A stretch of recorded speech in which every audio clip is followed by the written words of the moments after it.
Hello there.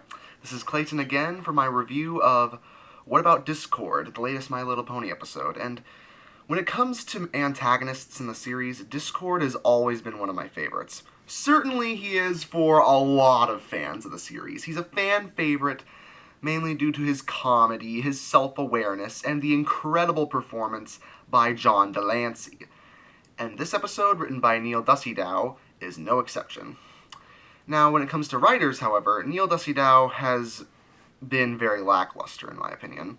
I know he's only written one episode off the top of my head beforehand, which was Princess Spike, but that episode was so mediocre and so utterly unsatisfying that I thought he'd screw up one of my favorite antagonists in the series. But turns out he didn't. Discord is back in style, and the reformed Discord is just as entertaining as the evil Discord. Ever since I've seen Discord back in Season 2, he's been so entertaining, so referential, so random that it's impossible not to love him. In a similar fashion to another one of Delancey's characters, Q from Star Trek.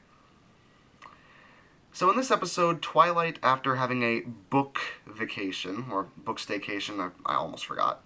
Anyways, after having done sorting books for around 3 days, she finds out that all of her friends have actually had a bond with Discord, and she doesn't understand why they're bonding with a guy that's been pretty antagonistic despite his reformation. So Twilight goes through the whole episode trying to figure out why they're in a bond with Discord, whereas Discord continues to go through his usual antics. And his antics are pretty random, such as him turning into a snake, him turning Fluttershy into an orange, him making a Back to the Future reference along with Pinkie Pie. Pinkie Pie even dresses up like Marty McFly at one point, and Discord dresses up as Doc Emmett Brown.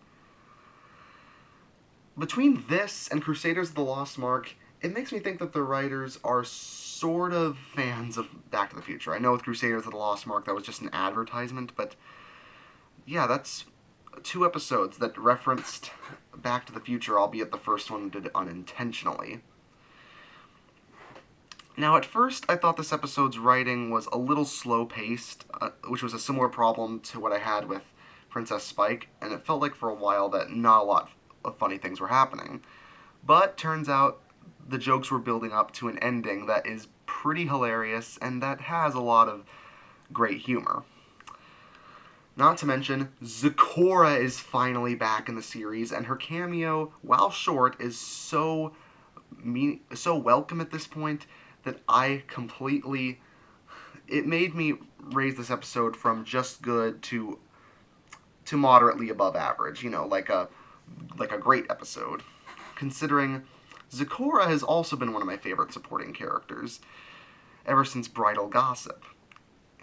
And her rhyming couplets are actually pretty funny, about as funny as I remember them, and it's nice to see Brenda Critchlow return to the series.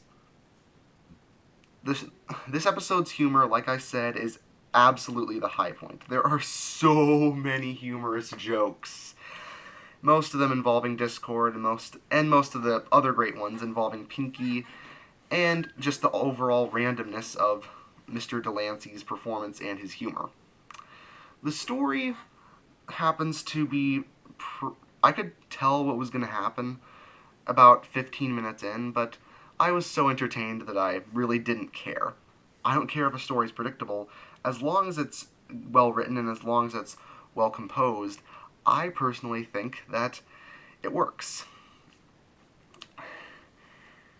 And not to mention the fact that I actually predicted that Zecora might come back to the series about a couple of days before this episode aired, with one of my friends on Facebook. Well, people call me a conspiracy theorist, but that's 2 conspiracies I got right. First with the Cutie Mark Crusaders getting their cutie marks, and Diamond Tiara being redeemed, and now with Zecora coming back to the series. Unbelievable. I mean, what's next? Is Starlight Glimmer going to take everyone's cutie marks away in the finale? If that actually happens, I deserve a medal for conspiracies. Yeah. So with good humor, a good story, and a decent message, Yeah, I mean, I thought the message was great, as well as unique. Sometimes having a little bit of jealousy is okay as long as it doesn't go too far. That's a lesson that doesn't get taught that often in kids' shows. And it was done well with the skeptical Twilight. And it does lead itself to a pretty good final act in the episode. At first, you'll think Discord's jokes are rather corny and for many examples not very funny at all, but that's very much the point of the episode.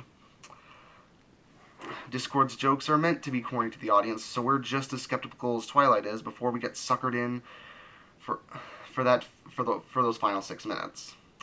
So, with great humor, a great story, excellent writing, and an overall fun time, I give What About Discord an 8 out of 10. Neil Dusty Dow, I want to end this review off right.